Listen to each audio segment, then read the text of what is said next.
morning mga boss, as promised, babaybayin ko around Met nila ang masasarap na kainan. Kaya naman, bumalik ako dito sa Maginhawa. Teka lang, ano kaya to?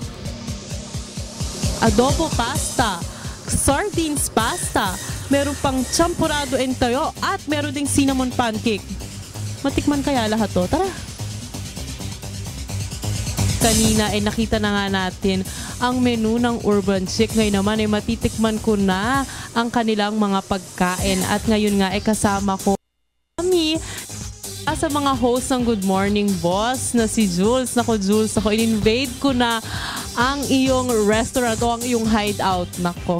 Ma'am J, saan po ba kilala ang Urban Chic? Una sa lahat, magandang araw o good morning boss sa inyong lahat. Yun, nagawa ko na. So actually, ang Urban Chic ay famous po siya even if wala pa kaming isang taon sa aming chicken barbecue at yung liempo at yung aming mga pancakes. Yan. Okay, bakit po? Ano po bang meron sa liempo? Barbecue siya, tomato based. So medyo tangy yung taste niya. Lalo na pag kinain mo with our barbecue rice. Kasi yung marinade namin ng liempo and ng chicken, yun din yung ginagamit namin for the barbecue rice. Ganun. Wow, naku, ang sarap niyan. Eh, how about the pancake? The pancakes, I have to give credit to my daughter, si Janina, kasi puro recipe niya to. She made the chocolate and the cinnamon from scratch. No? So, may banana kami. And actually, we are also already serving strawberry. Ganon, with cinnamon and chocolate. Ganon. Creamy siya sa loob, pero ang sarap niya.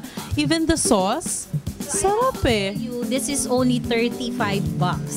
Usually, comfort foods. Ito po ba yung mga paborito nyong lutuin sa inyong mga anak? Yung liempo, yan ang favorite ni Jules.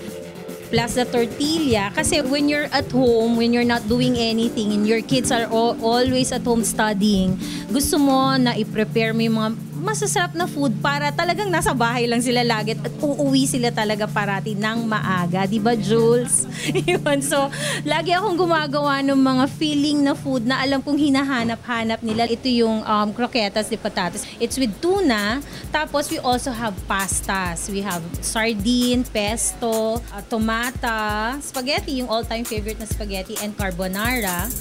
This is tortilla. I made it a little bit Filipino kasi ginamit ko yung marinade ko sa aking barbecue. Yun ang ginawa kong base ng ating tortilla. Next time, kung I'm broke, pupunta lang ako dito. Tapos yung rice lang, yung barbecue rice lang yung kakainin ko.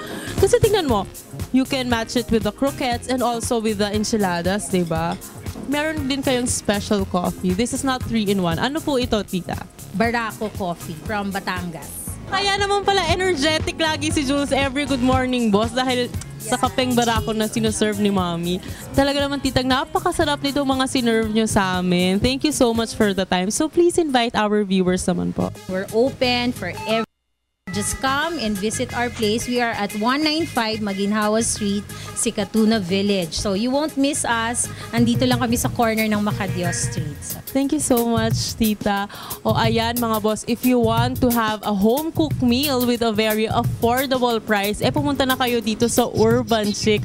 O diba, tsaka sus ko, napakasarap talaga. Again, barbecue sauce pa lang, ulam na. At ito po ulit si Carla Paderna for One Life.